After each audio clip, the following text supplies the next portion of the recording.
السلام عليكم walaalayaal weli waxaan sii wadnaa barashadeenii PHP loops maanta waxaan ka hadlaynaa laba loop oo kale labadaas loop oo kale ah do while iyo kan kale oo ah for each loop marka aynu u guda galnaa casharadeenii marka sidaan hore u sheegnay PHP loops waxaa loo isticmaalaa in PHP programka uu ku fuliyo xaalad ku celcelisa iyadoo ku celceliskaasi soconayo intii xaalad programkeena qiimeynaya runtahay muhiimadda marka waxa weeyaan horena waa uga soo hadalnay mar bal aynu guda galno sida loo maaragtay sida u shaqeeyaan do while ku badanaa waxaa loo isticmaalaa in ku celcelinta programka codeka harmal kaliya kadib markii ku celceliskaasi wuxuu sii soconayaa ilaa intii xaalad la qiimeynaya ay runtahay marka macnaha xigmadda meesha ku jirta wax kale maaha waa loopska hor kale oo soo aragnay laakiin xaaladda uu loopkan ku shaqeynaya way ka duwan tahay sida tii hore marka si uu shaqeeyo bal haddaan arki doonaa haddii markaan tusaalaha u guda galno marka sidoo kale waxaa jiro for each loop sidoo kale waxaa loo isticmaalaa maaragtay ku celcelinta programkeenu inuu maaragtay codeka iyadoo la doonaya in programkaasi uu la soo baxo macluumaad ku kaydsan PHP array saan hore usoo aragnay PHP array waa arraygu waa macnaha container ama wax oo maaragtay weel aan wax ku kaydsanayno weelkaas aan wax ku kaydsanayno wuxuu noqon karaa arday magacyadood wuxuu noqon karaa nambaro wuxuu noqon karaa xisaab maaliyadeed wuxuu noqon karaa waxyaalo badan oo loo isticmaalaa jiro tusaalooyin badan oo fara badan oo sida loo isticmaalayo aan arki doonaa marka sida loo declare gareyna waka macnaheedu wuxuu yahay for each macnaha waxaad sheegaysaa marka arrayga magaceedii as element macnaha elementiga waxay u taagan tahay shaygii maaragtay qaanadaha maaragtay arrayga ku kaydsanaa oo indexyada arrayga ku kaydsanaa kaas ayuu maaragtay elementigu la xiriiraa arraygan wuxuu la xiriiraa magaca arrayga oo aan ku kaydsanay bal aynu aragno maaragtay sida u shaqeeyo labadan loop marka sida halkan uga jeedaan halkan waxaa ku cad start oo misalana do while loop the loopkeenu wuxuu ka bilaamayaa meesha start do while loop block code xaalad ayuu qiimeynayaa xaaladda oo lagu celcelinayo wuxuuna asagoo fiirinaya conditionka haddii conditionkaasi run yahay then loopkii maantana uu ku noqnoqonaya uu isku celcelinaya loopkii uu kusoo noqonaya haddii xaaladii been noqotona then loopkii uu istaagaya uu ka baxaya wuxuu leeyahay wax aniga aan process gareey ma jiraan marka muhiim way inaan fahmno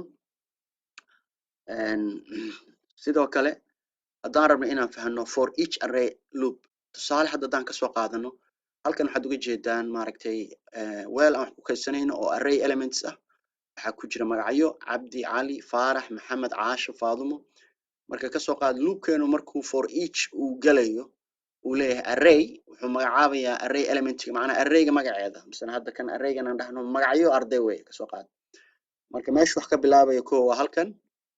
uu ka bilaabayaa marka hore then waxaa dhacaysa loopku wuxuu galayaa bilowga markuu galo loopku wuxuu tagayaa qaanadii koowaad oo cabdi magaciisa ayuu screen ku qorayaa sida halka ka muuqato haddana loopku wuxuu tagayaa qaanadii labaad oo cali ku kaydsanay haddana loopku wuxuu tagayaa qaanadii kale oo faarax ku kaydsaneed haddana loopku wuxuu tagayaa qaanadii maxamed ku kaydsaneed haddana wuu soconayaa wuxuu tagayaa meesha caase ku kaydsaneed haddana wuxuu soconayaa wuxuu tagayaa meesha faado magaceed ku kaydsanaa then markuu tiradii loogu talagalay oo dhammaadka ah xaaladii ay macnaha intii xaaladii runta ah hadda xaaladan runta waxay tahay intii arrayga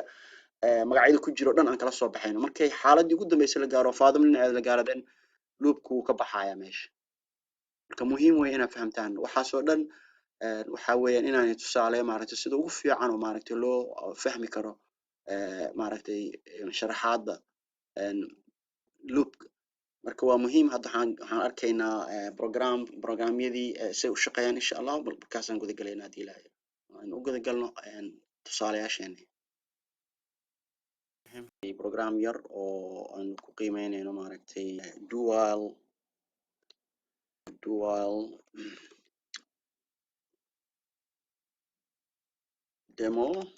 demo.php aynu qiimeyno marka programkeena wuxuu sameynayaa kasoo qaad waxaan haysanaa tiro ayaan qeexaynaa tiradaas waxaan leenahay marka tirada waxaan leenahay kasoo qaad inay tahay 10 marka 10kii marka waxaan leenahay anagoo isticmaalayna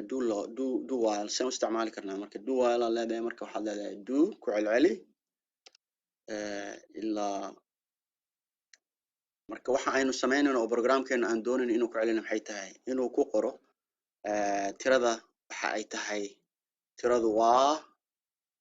then waxaan ku celinaynaa waxaan qoraynaa tiro oo ah variableka tirada noogu kaydsan tahay marka waa muhiim then marka waxaan leenahay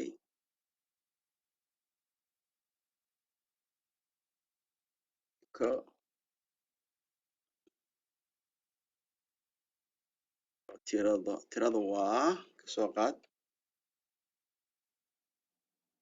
tiradii waa inaan nusqaaminaa ilaan marka hore tiradii 10 aan ka bilaabnay then loopkii soo galaya tiradii qoraya then tiradii inaan hoos wadno way marka conditionkaan samayn doona ayaa cadeynaya marka waxaan rabnaa inaan sameyno marka muhiim waxaa ah inaan tirada aan hoos u dhigno conditionka marka muxuu yahay xaaladda oo programkeenu qiimeynayo inay run tahay inay maaragtay inuu loop sii socdo in kale maxay tahay marka waxaan leenahay intii tiro ama tiradu ay ka weyn tahay eber macnaha wad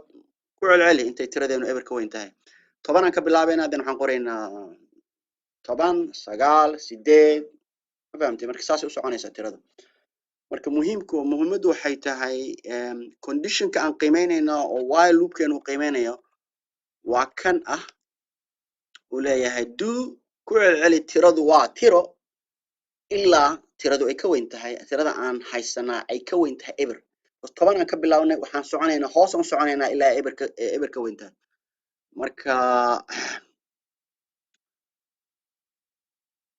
bal aynu save gareyno programkeena aan aragno inuu shaqeynayo in kale insha Allah save ana tiradu waa tiro then waxaan leenahay line break geliso nambarada si aan u aragno intuu qoray si uu qoray si aan u fahmno programka marka waa muhiim inaan fahamno marka aanu bal save gareeyo control s ayaan garaacay marka aanu tagno halkan bal aan ku aadiyo programkaas waxaan ku magacaabay do while loop demo so localhost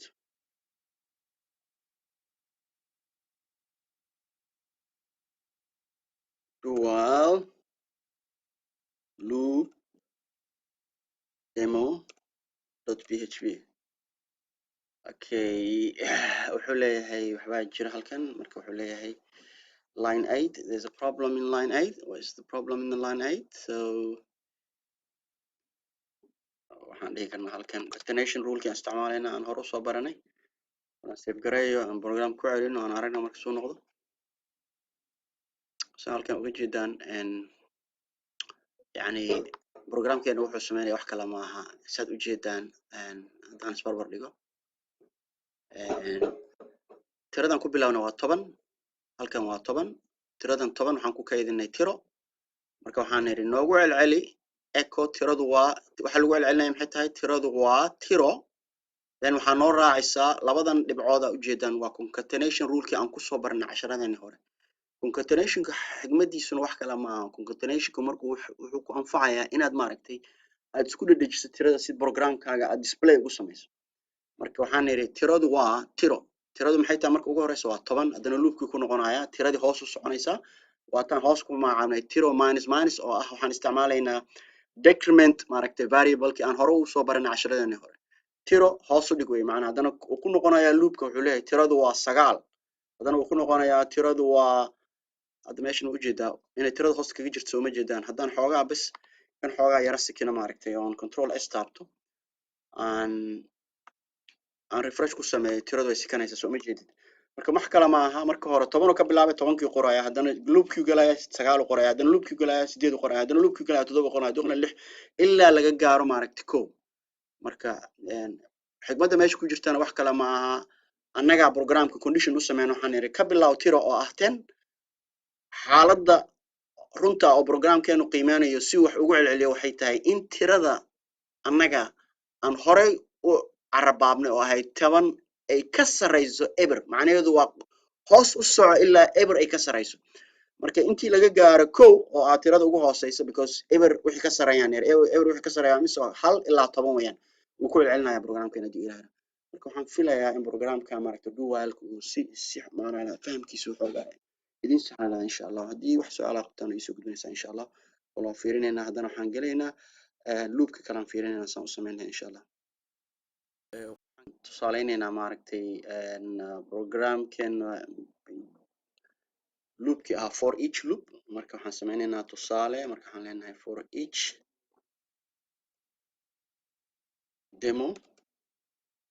demo.php shayga ugu horeeyaan sameynayna waxay tahay inaan magacaabno array la dhaho magacyo arday magacyada ardada maxay yihiin ka soo qaad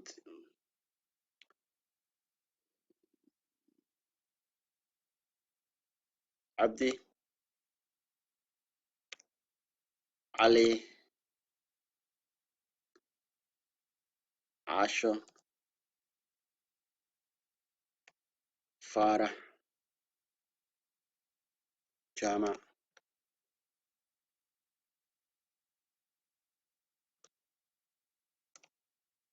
iyo faadimo marka arraygan anagoo haysanaa marka waxaan isticmaalaynaa anagoo for each isticmaalaynaa ayaa marka waxaan leenahay for each marka waxaan leenahay arrayga magaceeda because waa inaan magacaabno arrayga waxa aan falanqeynaynaa aan loop ku sameynayna maxay tahay arrayga waa inaan magaciisa sheegnaa oo magacyo arday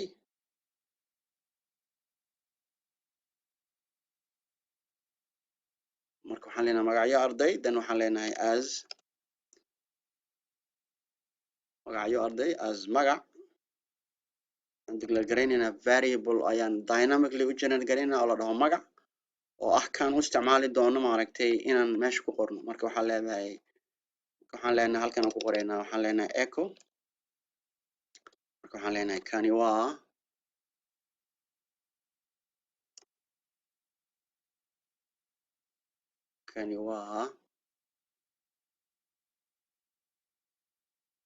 waa magac marka wuxuu sameynayaa arraygi oo dhexgalaya markuu arraygi dhexgalo loopku soconayaa loopku muxuu soconayaa ilaa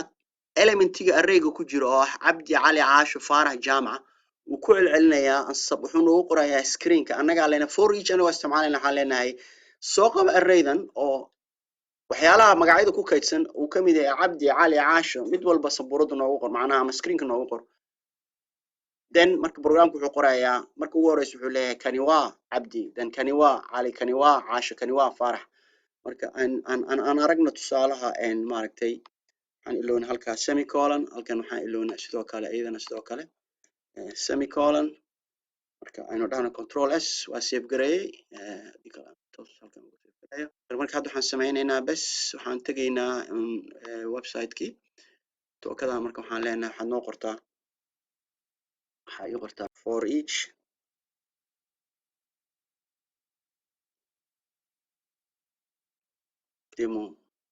demo.php so for each loop demo.php haddii magacaas wax walba aan sax u soconay aan aragno magac arday si sax u soconay arrayga waa qornay marka waxaan leenahay echo kani waa magac marka bal aan aragno inuu noo sheego waa ujeeda magacyadoo kale u qoray kani waa cabdi kani waa wixii oo dhan isku daba qabtay sababtoo ah xigmadda meesha ku jirta waxay tahay waxyaalaha badan ugu badan oo aniga aan u isticmaalo maaragtay line breaker wax kale maaha waxyaalaha ugu badan aan u isticmaalo line breaker wax kale maaha bal aynu tijaabino sababaha aan u isticmaalo wax kale maaha haddaa rabtid waxaad dhihi kartaa inta waxaad raacin kartaa halkan maaragtay br